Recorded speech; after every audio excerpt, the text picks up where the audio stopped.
guys, this is Alex from A&W Tractor on a beautiful sunny day here in Wisconsin. It is about 85 degrees out right now on May 13th, so we have summer early. Today we have a D14 Allis-Chalmers tractor here, and this video will be covering what you need to know when you just bought an Allis-Chalmers D14. So let's begin. Overall, the D14 is about 35 to 40 horsepower. As you can see, it's in the mid-size of the D series Allis-Chalmers tractors. I believe it was made from maybe 57 up until 60 to 63. Don't have that information memorized at the moment.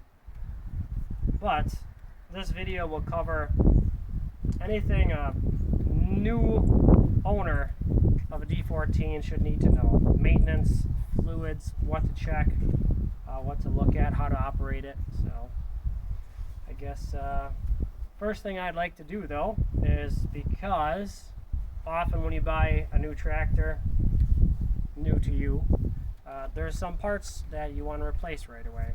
Not all the time, but quite often. So if you decide that you want to call A&W Tractor for your parts needs, we'd be glad to help you. But what you should have handy anytime you call for some parts is the tractor serial number and the engine serial number. So the tractor serial number on D14s can be found right here on the flange where the torque tube bolts to the engine block. There is, if the camera can focus, the numbers start with D14, 1, 0, 0, and then the rest of the number down here. The engine serial number on a D14 is located in a very close place to the tractor serial number. Right behind this carburetor and the air cleaner hose, there's a rectangular cast boss here. The engine serial number is stamped into that right there. So just to reiterate, every time you call for parts for your tractor, or any implement for that matter, Allis-Chalmers, quite often there's some serial number breaks on certain parts. Now on a D14, there is a serial number break for quite a few parts at serial number 19,000, I believe. So that's when they converted at the factory, sending the tractors off the line with a 6-volt system to sending them off the line with a 12-volt charging system. So now that that's taken care of here, I guess we'll start at the beginning, which is the front of the tractor. So in terms of lubrication and fluids here, I guess we'll start with the radiator. Here's your radiator cap. That's where you check the coolant level. Usually I would recommend using, in gas tractors, the normal green coolant, mixed 50-50 coolant with distilled water would be best. You can see the radiator in there. The grill screen should be easily removable. A couple of bolts on each side here, and then sometimes there's bolts or wing screws up in these corners. Make sure you keep your radiator blown out with compressed air. That is best. To drain the coolant, I believe there's 2 drain petcocks on this tractor. One right here on the radiator, lower radiator port neck here, and the other second one is behind the carburetor up here.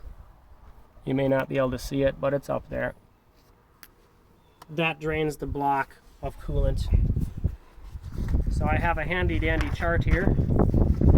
This was issued to all Allis-Chalmers dealers, and it gives you the coolant capacities and types for each model tractor. So D14 coolant, I'll look that up real quick for you. Cooling system takes 2 1/4 gallons of coolant. So that is what you should put in there, and remember to fill the radiator and allow time for air to bleed out. So the level is about 1 inch below the bottom of the radiator neck here. Under the radiator, is the steering gearbox. Now, similar to other D-Series tractors, the fill and vent cap is right here. You can see there's dirt, dust, etc. on it. So when you fill that gear reservoir on a D14, the type of fluid is different depending if you have power steering or if you do not have power steering. So the non-power steering tractors, which is this one, they take 80 W90 gear oil in there. And the capacity, I believe here, is 2.5 quarts of 80-90 gear oil in the power steering gearbox, excuse me. The drain for that reservoir here, most like other D-Series tractors, is under here. Takes an 1.1/8 wrench. Now, if you do have power steering on a D14, I would recommend using trans hydraulic oil in that reservoir, equivalent to Allis-Chalmers D14 power fluid, which again is trans hydraulic. And the reason is just so you can standardize fluids throughout the tractor and not have to keep a separate fluid for each separate reservoir, which that can get carried away, especially if you have more than one tractor. On the power steering D14s, the capacity there is 5 quarts. Again, 5 quarts in that reservoir if you have power steering. So make sure that your fluid is to the appropriately full mark. When filling through this vent cap and fill port, you want to fill the fluid so that it is level with the top of the sector gear in there. Now, while we're on the front of the tractor, I'm just going to make note of a couple lubrication points here to grease. On each front axle knee, there should be a greaser. Here's the other one. Now, on the tie rod ends, sometimes there's a greaser, sometimes there's not. As far as I'm aware, these tractors left the factory with non-greasable tie rod ends. So if you do have a greaser there, it's probably a later replacement, which is a good thing because it increases the serviceability of the tractors. Now, the front axle wheel hubs here, they do not have greasers in, and that's something that in the service department I find is quite often overlooked by the owners of the tractors. To grease those, you must take the bearings out, take the hub off of the spindle, clean all the old grease out, pack it with new grease, pack the bearings with grease, and then put it all back together. Pretty time consuming, but again, just take a little time to service your tractor properly and it will last a very long time without any problems. There might be a greaser here on the front axle pivot point. That's located under the front radiator shroud here. On this tractor, there is none. Just double check there. If there's a greaser, make sure you squirt some grease in there. Moving backwards from the front end here, we have the engine. Now the engine is a 4-cylinder. It's the type G149. G for gas, 149 cubic inches. This engine uses approximately 4 quarts of engine oil. Now, type of engine oil, if the engine is relatively recently overhauled, I would recommend 15W30 diesel engine oil. If the engine has a lot of hours on or starting to burn some oil, I'd recommend using 15W40 engine oil. The diesel version, because that carries additives to help with additional lubrication for older engines. The oil filter should be changed every time you change engine oil. That's located on the right hand side of the engine here.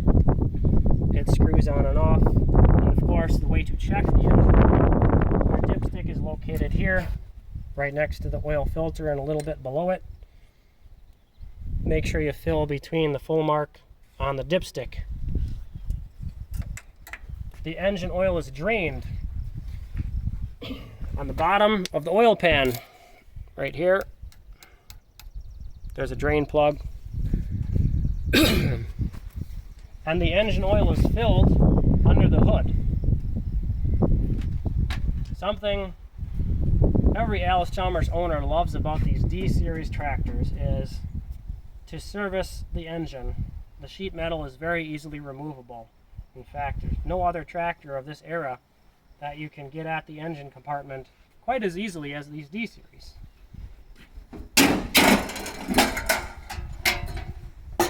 And that's it. Same thing on the other side, except you have to remove the air cleaner intake cap.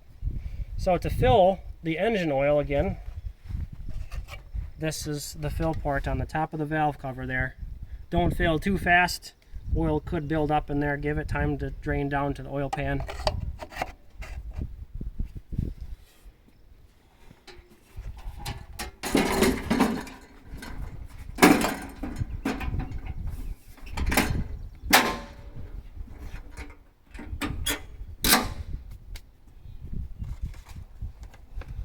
So that covers the engine, I believe. Moving backwards from the engine, we come to the torque tube. The first section of the torque tube here is the hydraulic section. Your hydraulic pump is under this sump cover here. The hydraulic dipstick is right here with the breather cap on top. Again, you can see the range of flow for the oil. On this tractor, I'd recommend using the Trans hydraulic oil. It's equivalent to Allis-Chalmers 821 power fluid, and that reservoir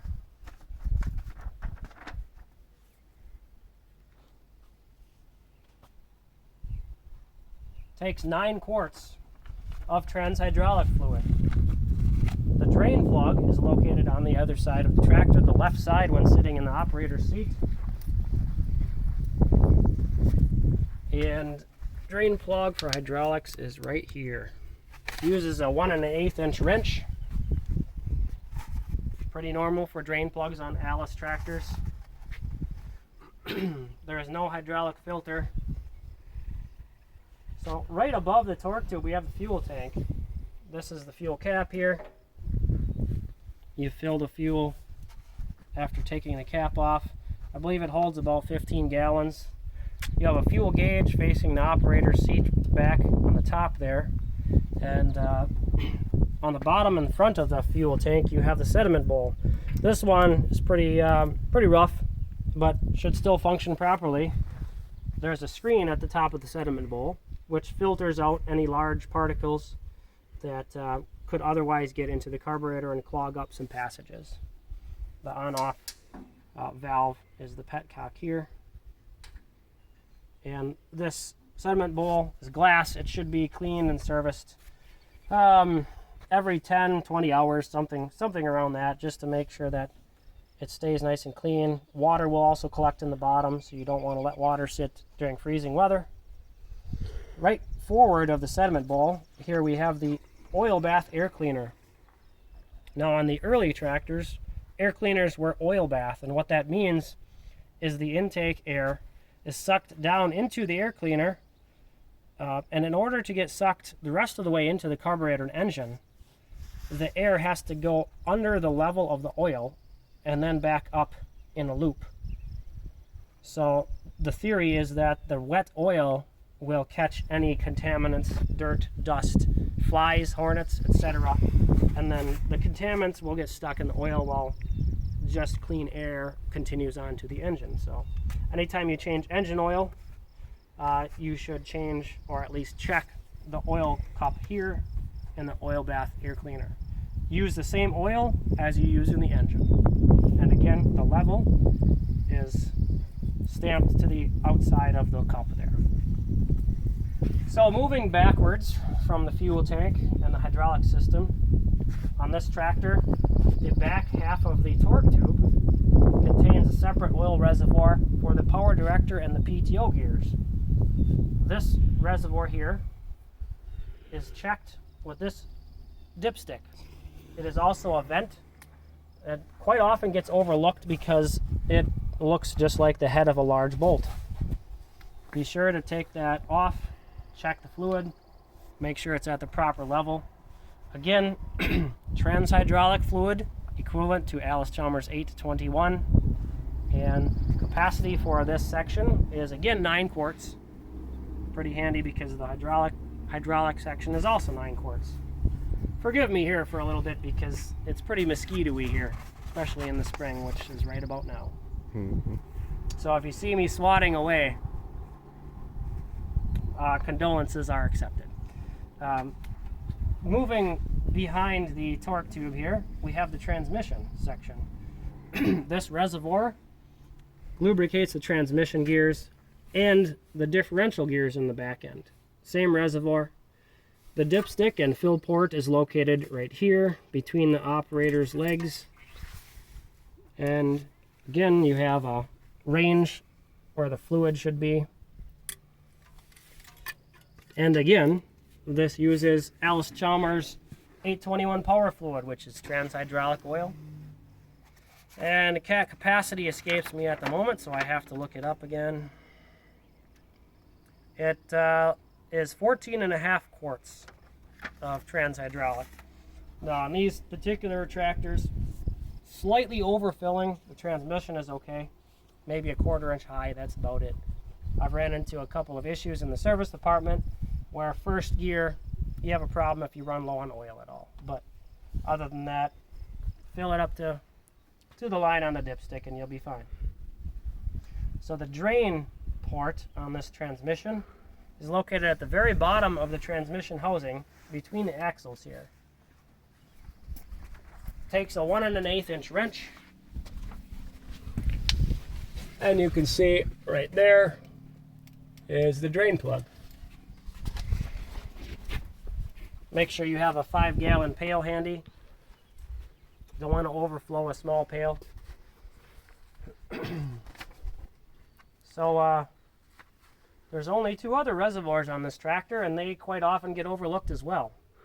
They are the final drive lubrication oil, which is on each end of the rear axle, pretty much set into the rear tires and rims.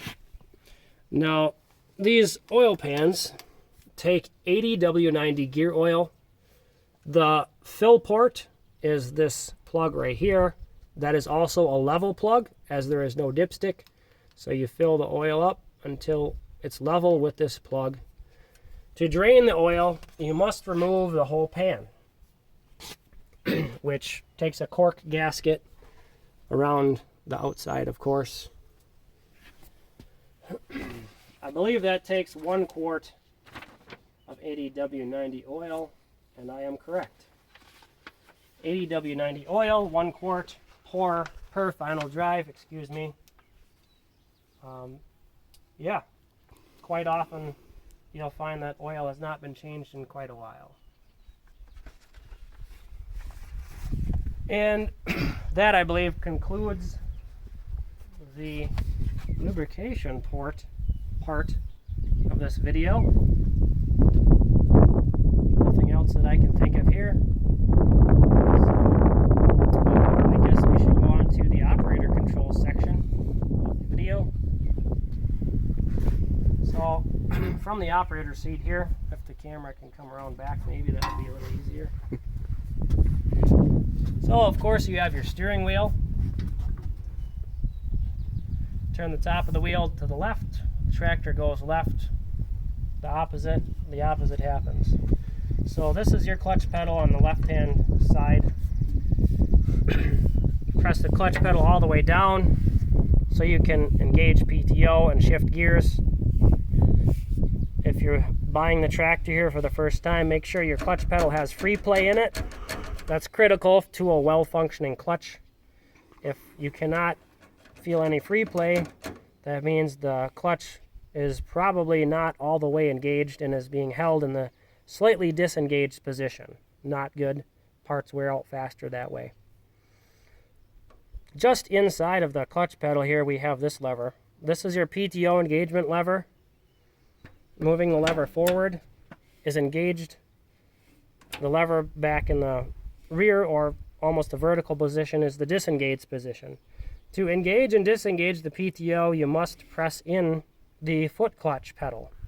That allows the shafts in the transmission to stop turning so that the coupler can be moved to engage the shafts without any grinding.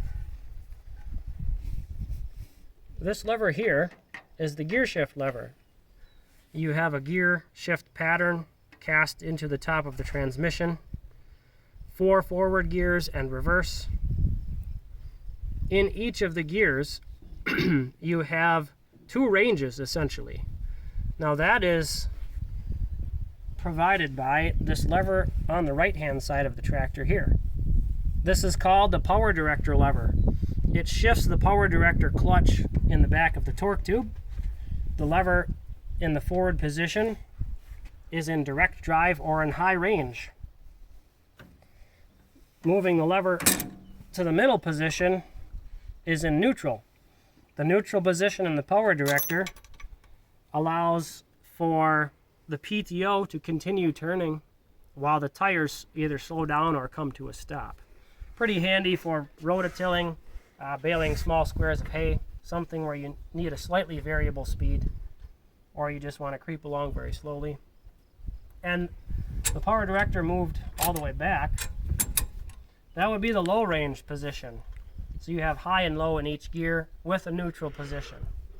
And the lever should snap over center into low and all the way into high. And then it should stay in the neutral position as well, right in between the 2 gears, or ranges I should say.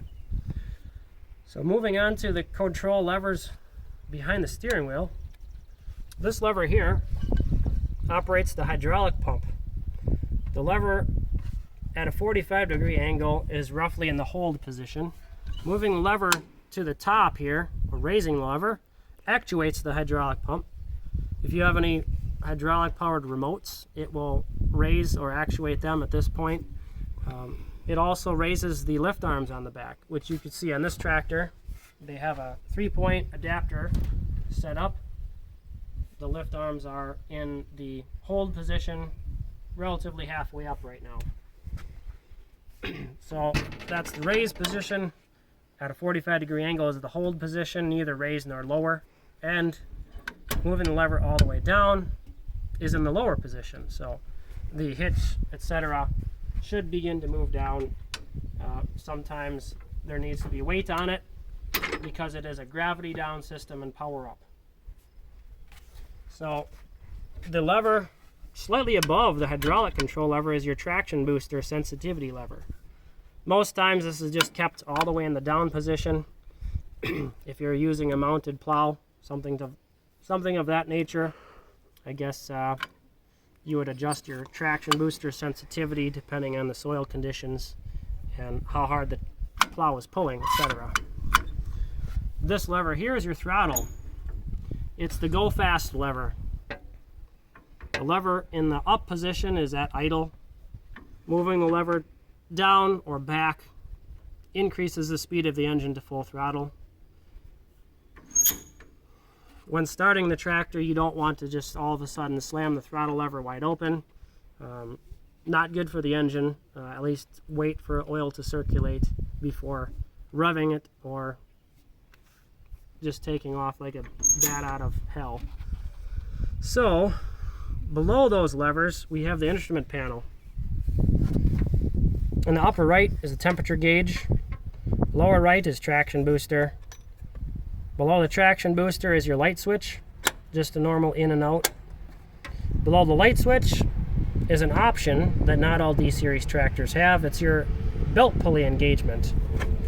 This one here, I believe the splines are not lined up inside the torque tube, so it's not going to engage all the way. This here was a cigarette lighter, a real luxury back in the day. This is your lamp to illuminate, the instrument panel. Here's your key switch. The upper left is your amp gauge. Lower left here, the rusty gauge is engine oil pressure gauge. So that's a rundown of the gauges. The delete panel here, that was an optional tachometer and hour meter. This tractor, as well as most D14s, really don't have that.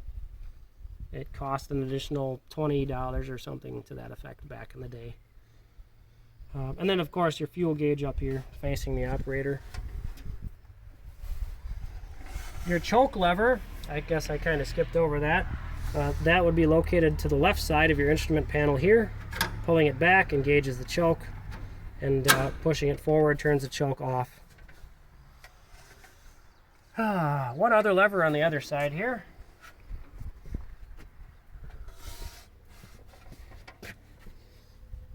This is your parking brake lever right here, between the power director lever and your instrument panel. To set the parking brake lever, push down on both brake pedals, and the linkage down here is an over-center type linkage. You would pull up on the park brake lever and then push downward to lock the cam over onto the brake pedals. So now it's in the actuated or parking brake position. You can push down on the brake pedals a little bit and then pull up and push forward at the same time to disengage the parking brake lock. Another lever on this side is the snap coupler release lever that releases the snap coupler hook and bell under the rear end of the tractor. Your drawbar is most of the time snapped into it. That's only necessary if using mounted snap coupler implements. Not often used anymore, but that's what that does. Yeah, I guess that that about covers it. So, I would like to talk about tire pressure a little bit here. Going back to the front tires. So these front tires here, I would say pressure up to about 32 pounds of air. That's right in the sweet spot. The rear tires back here, you would want to air those up to between 12 and 15 pounds of air. That's about all I can think of here. So I hope this video was very informative. And again, if you need any parts or service done on your tractor, feel free to call A&W Tractor. We're in Wisconsin. We're real knowledgeable. And thanks for watching.